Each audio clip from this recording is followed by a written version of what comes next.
संस्कृत के सभी विद्यार्थियों को नमो नम है। और आज जो है टीचर डे भी है, तो भविष्य में बनने वाले आप सभी टीचर्स को very very happy teacher day. ठीक है, तो चलिए अब हम शुरुआत करते हैं अपनी क्लास की। और हाँ, आप भी जो है कमेंट में ज़रूर लिखिए हैप्पी टीचर डे। तो चलिए अब शुरू करते हैं।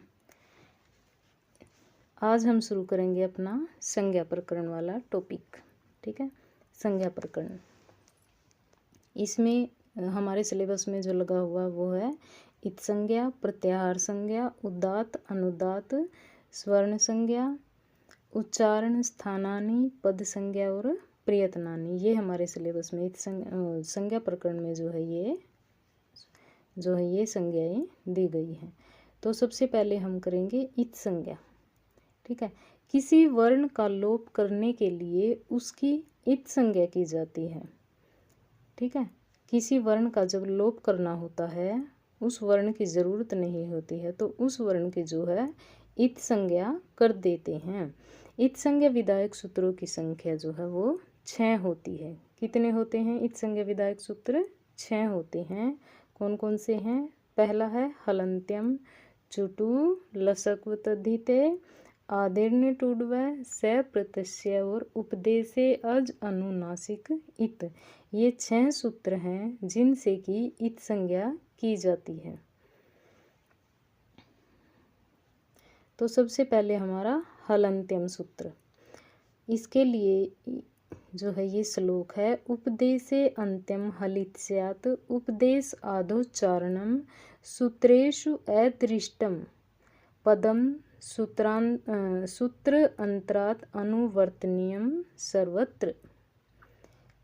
उपदेशे अंत्यम हल इत स्यात् की उपदेशे अर्थात उपदेश में आए हुए अंत्यम अर्थात अंतिम, हल इत स्यात् हल अर्थात हलंत युक्त जो वर्ण होता है उसकी इत स्यात् इत संज्ञा होती है।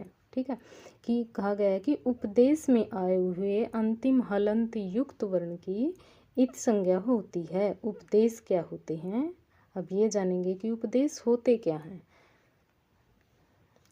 तो पाणिनि, कात्यायन और पतंजलि जो हमारे त्रिमुनि हैं। ठीक है, पाणिनि, कात्यायन और पतंजलि को जो है त्रिमुनि बोला जाता है। तो इनके द्वारा जिस वर्ण का, ठीक है, इनके द्वारा जो है जिसका प्रथम उच्चारण किया गया उसे व्याकरण शास्त्र में उपदेश कहा गया है। इन्होंने जो भी प्रथम उच्चारण किया उसको व्याकरण शास्त्र में क्या कहा गया? उसको उपदेश कहा गया है। अर्थात त्रिमुनि ने जो प्रथम उच्चारण किया उसको उपदेश कहा है।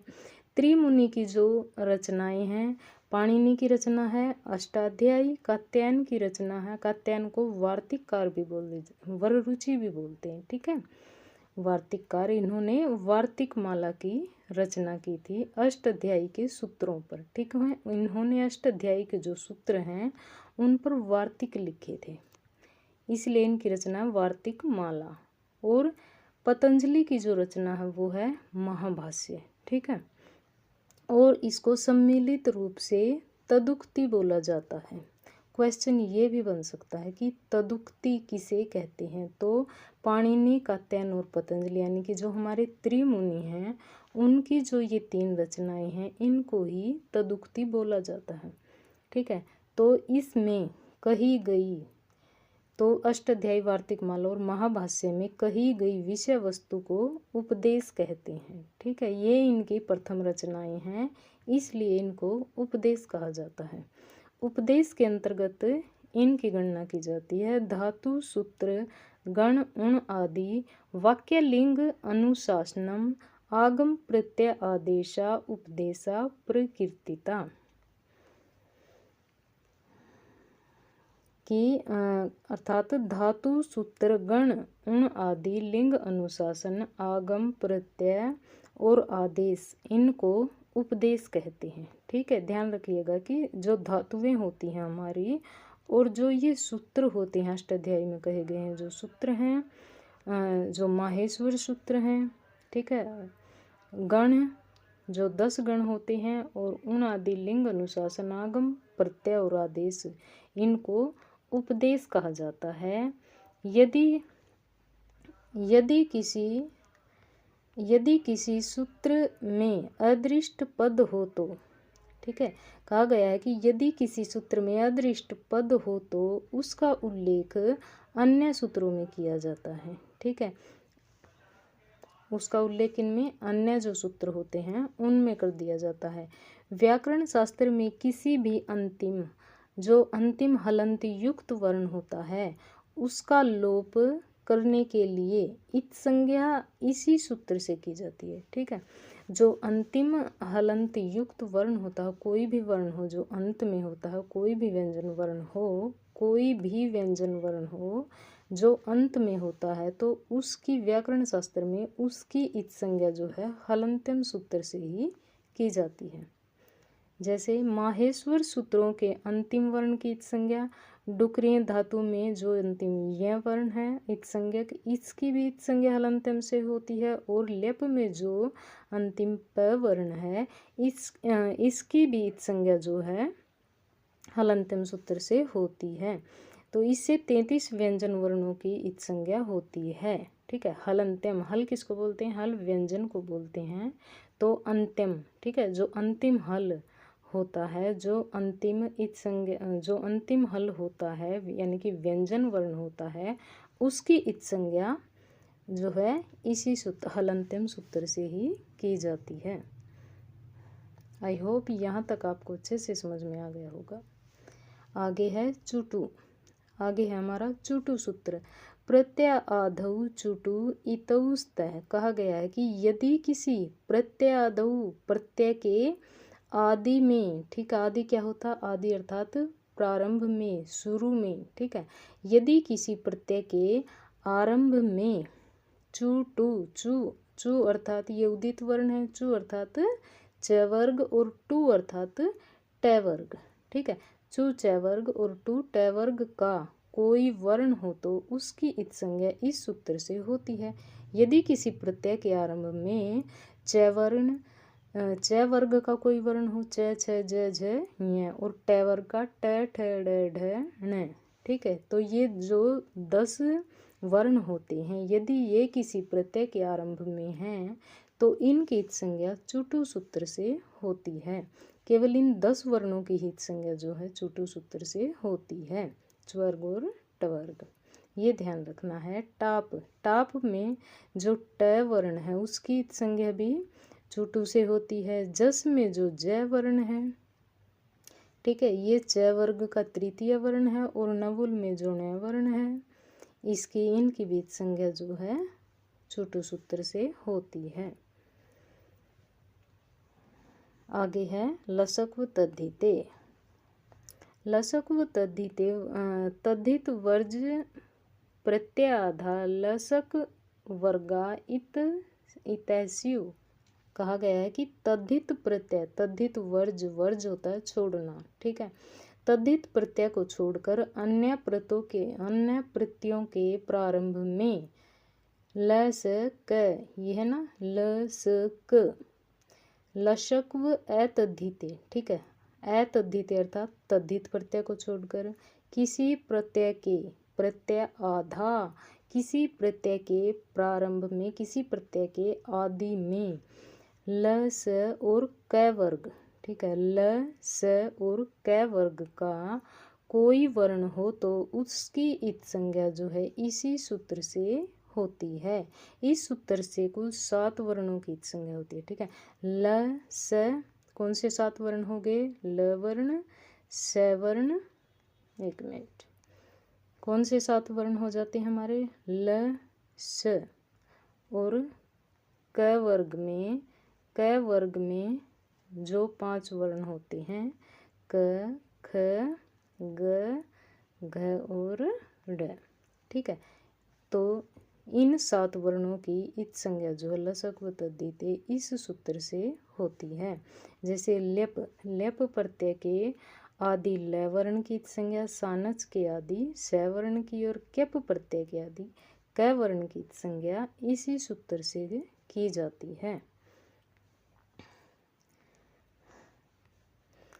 आगे है हमारा चौथा सूत्र है आदिर्नि टूडवे। ठीक है, आदि उपदेशे धातोराधा एते इतः स्यु, कि कहा गया है कि उपदेश में आई हुई धातु के प्रारंभ में नी टू डू वर्ण हो तो उसकी इत संज्ञा इसी सूत्र से होती है। ठीक है, कि यदि जो उपदेश बताए गए हैं हमारे धातु सूत्र गण उनादि, ये जो उपदेश बताए गए हैं, कहा गया है कि इनमें आई हुई जो धातुएं होती हैं, धातु के प्रारंभ में नी टू और डू। ठीक है, ये ध्यान रखना है कि जो वो था पहले हमने किया लशक व तद्धि थे, वो क्या होती है, वो भी प्रत्ययों में लगता है। चुटू चुटू भी प्रत्ययों में लगता है सूत्र, परंतु आदिर्ने टूडव जो सूत्र है वो धातुओं के लगता है। ठीक है, ये ध्यान में रखना है कि ये जो सूत्र है ये सिर्फ धातुओं के साथ लगता है, प्रत्ययों के साथ नहीं। ठीक है,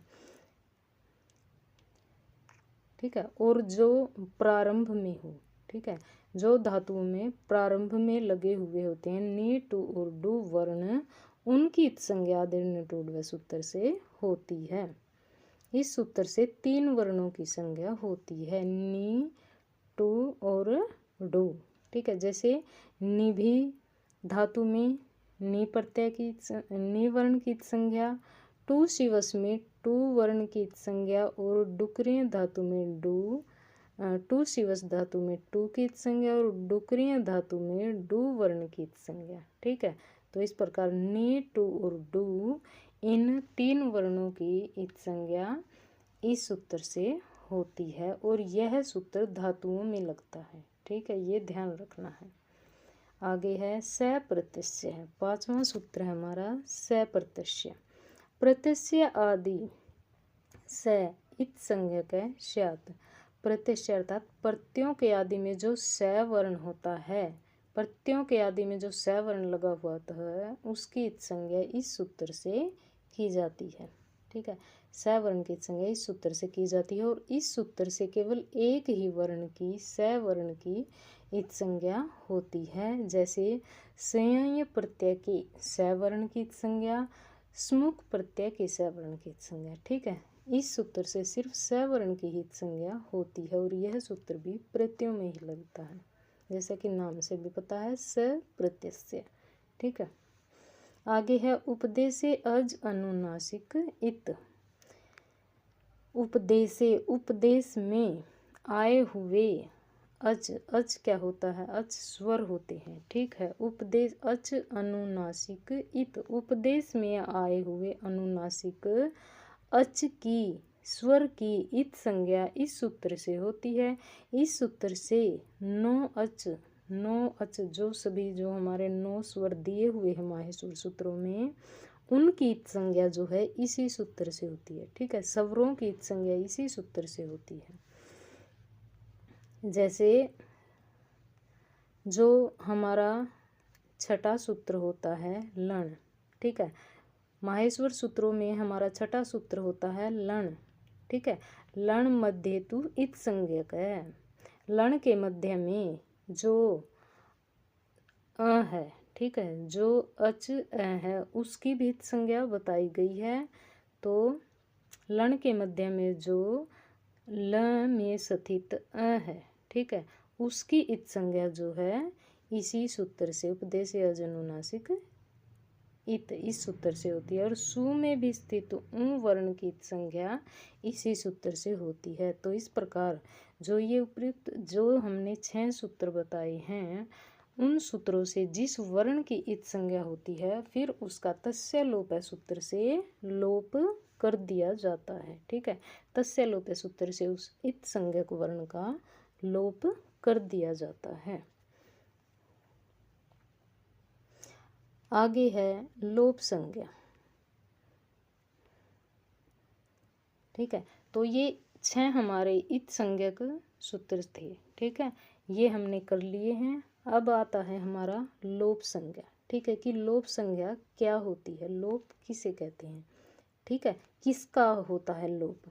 तो इसके लिए ये सूत्र है अदर्शनम लोप है। ये यहाँ से जो है रिक्त स्थान में देकर भी पूछ लिया जाता है। जैसे अदर्शनम दे दिया, फिर डैश दे दिया, वहाँ पे लोप आ गया, लोप दे दिया तो फिर वहाँ पे ए दर्शन भरना होगा। ठीक है, तो ये इसकी वृत्ति है, तो ये भी दे देते हैं प्रसक्तस्य दर्शनम लोप संज्ञम स्यात्। ठीक है, तो ये ध्यान रखना है, प्रसक्तस्य अदर्शनम लोप संज्ञम स्यात्। निर्दिष्ट या उल्लेखित लिखित विषय वस्तु का जो विषय वस्तु होती है उसका न दिखाई देना ही लोप संज्ञा होती है। कोई वस्तु विद्यमान तो है परंतु वो दिखाई नहीं दे रही है। ठीक है, वो छिप जाती है। ओके, अदर्शन का लोप अर्थात अदर्शन जो वस्तु दिखाई नहीं देती है उसको लोप कहा जाता है, उसका लोप होता है। लोप का क्या अर्थ होता है? लोप का अर्थ होता है छिप जाना, क्योंकि संस्कृत व्याकरण में वर्ण का कभी भी नाश नहीं होता है, उसे ब्रह्मवत अखंड माना गया। ठीक है, वर्ण कभी नष्ट नहीं होता है, सिर्फ वो उसका लोप हो जाता है। ठीक है, तो लोप का अर्थ होता है छिप जाना। किसी चीज़ को हम छिपा देते हैं, वह हमें दिखाई नहीं देती है, तो इसका मतलब वो चीज़ तो है। ठीक है, वो चीज़ तो विद्यमान है परंतु हमारी आंखों से वो दिखाई नहीं दे रही है, तो इसका मतलब है कि इसका अर्थ है कि वो चीज़ जो है उसका लोप हो गया है। ठीक है, वो दिखाई नहीं दे रही है, अदर्शन है तो उसका लोप हो गया है। यही इस सूत्र में कहा गया है कि अदर्शन का लोप हो जाता है। आगे है लोप क्रिया और या विधि सूत्र। लोप का विधि सूत्र कौन सा होता है? तो विधि सूत्र होता है तस्य लोप है। ठीक है, लोप क्रिया का विधि सूत्र होता है तस्य लोप है। तस्य तो लोप स्यात्, तस्य इतः। ठीक है, इसे संधि विच्छेद करेंगे तो तस्य इतः, तस्य इतः। तस्य क्या होता है? अर्थात उसका, उसका किसका? इतः, जो इत संज्ञक वर्ण होता है। ठीक है, उस इत संज्ञक वर्ण का लोप है स्यात्, लोप हो जाता है। जो 6 सूत्र दिए हुए हमारे पहले इत संज्ञक जो सूत्र दिए हुए 6 उनके द्वारा जिस वर्ण की इत संज्ञा होती है, इत संज्ञा होती है, उसकी, उस वर्ण की लोप है तस्य लोप, इस सूत्र से जो है उस वर्ण का लोप हो जाता है। तस्य है इत संज्ञकस्य, अर्थात यहाँ तस्य से तात्पर्य है इत संज्ञक वर्ण से। जिसकी उपर्युक्त 6 सूत्रों से इत संज्ञा होती है उस वर्ण का लोप हो जाता है। जैसे अणसूत्र के अंतिम हलंत युक्त ण वर्ण की इत संज्ञा। अणसूत्र जो हमारा माहेश्वर सूत्रों में, उसमें जो हलंत युक्त अंतिम ण वर्ण है उसकी इत संज्ञा होकर, उसकी इत संज्ञा किससे होती है? सभी हलंत युक्त सभी हल वर्णों की इत संज्ञा हलंत्यम सूत्र से होती है। अंतिम जो हल वर्ण होते हैं उनके जो है इत संज्ञा हलंत्यम सूत्र से होती है, और फिर तस्य लोप सूत्र से उनका लोप हो जाता है। इसी प्रकार जैसे अण में वर्ण की इत संज्ञा होकर उसका तस्य लोप सूत्र से लोप हो जाता है। तो आई होप बच्चों आपको क्लास अच्छे से समझ में आई होगी। इत संज्ञा सूत्र जो हैं, इत संज्ञक जो सूत्र हैं आपको अच्छे से समझ में आए होंगे। तो क्लास में यहीं पर रोकती हूँ। आगे के जो हमारा संज्ञा प्रकरण के जो टॉपिक हैं वो जो है आगे की क्लास में करवाएंगे। तो वीडियो कैसी लगी कमेंट ज़रूर कीजिए। फिर से हैप्पी टीचर्स डे। ठीक है, आप पढ़ लिख कर आप बिल्कुल अपनी मेहनत करो और 100% दो आपका। ठीक है, आप ज़रूर सफल होगे, आपको सक्सेस ज़रूर मिलेगी। ठीक है, हैप्पी टीचर्स डे। कमेंट ज़रूर कीजिए, वीडियो को लाइक कीजिए, शेयर कीजिए, और जो नए बच्चे हैं जो है वो सब्सक्राइब कीजिए चैनल को। और जो है हमने पहले भी माहेश्वर सूत्र करवाए हुए हैं, और जो वर्ण विचार वाला टॉपिक है, हमारे जो 2 टॉपिक हैं ये हो चुके हैं, तो वहाँ भी आप ज़रूर चेकआउट कीजिए। धन्यवाद।